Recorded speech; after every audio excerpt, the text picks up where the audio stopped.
Good morning. Today it is transfer day.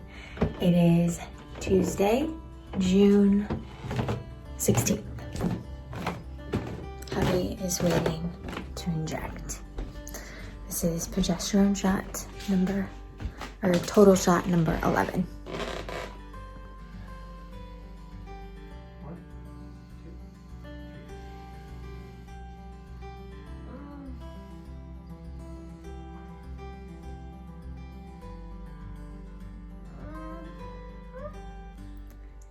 Today has been such an amazing day so far. I feel happy, calm, excited, hopeful, all of the feels, which I'm very thankful for because last transfer, it was completely opposite. I was scared, I was fearful, I had a lot of anxiety, I had doubts. And so I'm just so grateful for this change of mindset and emotions because I feel like I'm just more confident in this journey at this point because of course what we've been through. But we are almost ready to head to our clinic to do the transfer of baby Legg. I'm wearing pineapple. Pineapples are a symbol of fertility. I'm also wearing this cute t-shirt that my girlfriend Jill made. She has an Etsy shop called The Script Shop. And I sent her a bunch of ideas of fertility shirts that I liked. And she made me these and I love them. I'm also wearing my special bracelets. This is a St. Gerard bracelet, this purple one with moonstones, and moonstones are supposed to have the same energy as the moon, which has healing properties for women and is also known to regulate hormones. So, and then I can't remember the stone, I should know, but I know it's nurturing, the pink one. And I've got my rainbow bracelet here for our rainbow babies because we're hoping that this transfer is successful and we have our rainbow baby. And I just got done practicing my self-care. I love to sit here and journal, practice daily gratitude, read my daily devotional, and just get in the right mindset. I also just read the St. Gerard prayer for motherhood, which is just so beautiful and offers me so much hope. So I'm gonna bring this with me to our transfer. And that's that. So, the only downfall is Ryan has to wait in the car because our clinic is still trying to limit exposure regarding COVID-19, so he'll be in the car, he'll be there in spirit, and we will make it through. Actually, there he is, rocking his pineapple shirt. And he got a sandwich for the road since he's going to be in the car. And yeah, so I'm gonna head in. I'm really excited. We're gonna head out, and just hope for a successful, easy transfer, and then all of the relaxing vibes as we nurture and allow baby Legg to grow and thrive.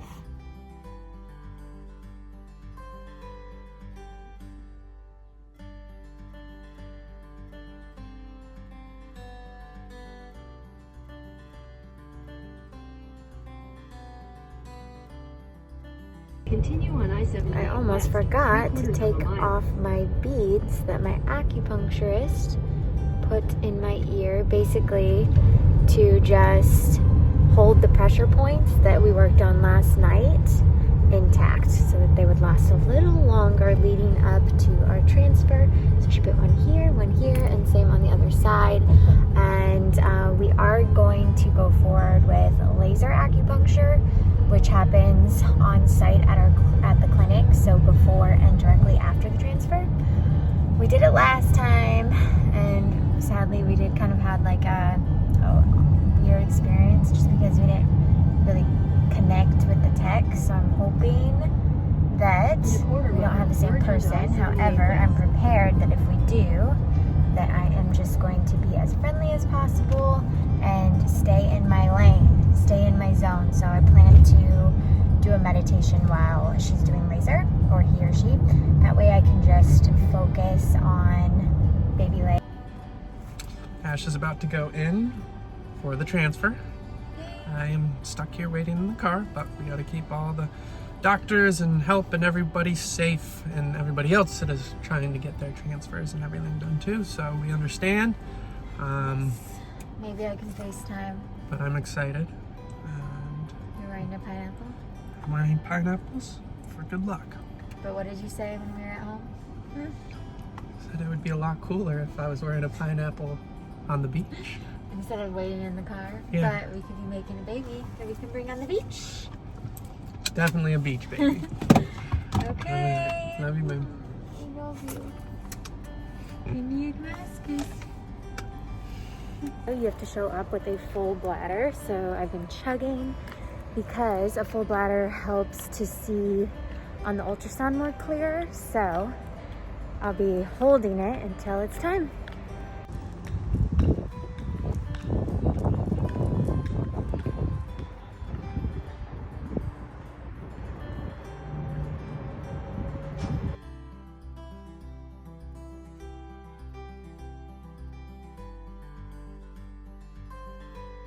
We just got home from our frozen embryo transfer. This is baby leg transfer number 2. And we hope that our M baby is finding its little place in my belly to grow and to thrive. And it was definitely a different experience this second time around for me. We were not able to go in together. Ryan had to wait in the car.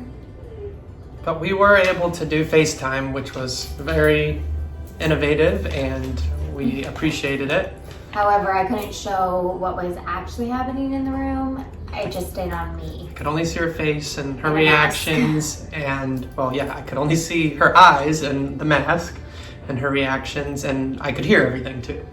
Yes, so it was a fairly quick process. The actual transfer is only like 5 to 10 minutes long max. And that's like getting you ready, checking your bladder, getting the speculum in, then the catheter, so it's everything from start to finish. But it really is fascinating to see, and you watched the first one. Yeah, luckily I had a baseline, so I knew what was going on, so that was helpful. It's like they wheel in this massive chamber for one tiny, like micro-sized embryo. This little boy or girl. And they have like a whole team. There was 5 people in the room at the time. You have the embryologist, we have our fertility specialist, there was a nurse there and another assistant, and they basically have the probe on my stomachs for view so that you have to show up with a full bladder. So when they use the ultrasound, they can see the uterus, the uterine lining and the cervix and the uterus, everything as clear as day. And then that helps our doctor as well when basically moving the embryo through the catheter and letting it go so it would hopefully implant somewhere. And that's the idea behind IVF. The transfer is that they don't specifically cause implantation. Okay, we're back. Sorry, the camera died earlier, so outfit change. But we just want to finish talking about our transfer of baby leg. Look how cute, our first baby's picture. And we ended off by, I mentioned that implantation is not guaranteed. So even though people hear IVF and they think, oh, it's an automatic pregnancy, there's still risks there. Yep, there's still a little bit of unknown and a little bit left up to the higher power. So once they inject it in and it goes into where it needs to be, you still have to wait and see if it actually takes. So. And when he says it, he's referring to the embryo. So this boy or girl right here. So the reason why IVF is so incredible is because when you harvest your eggs, you then inject the sperm into the eggs, hoping that they fertilize and become M babies. So this is already a boy or a girl ready to be, what is it called through IVF? The actual insemination. And then yes, Mother Nature, God, whatever you believe in, has to help that M baby stick.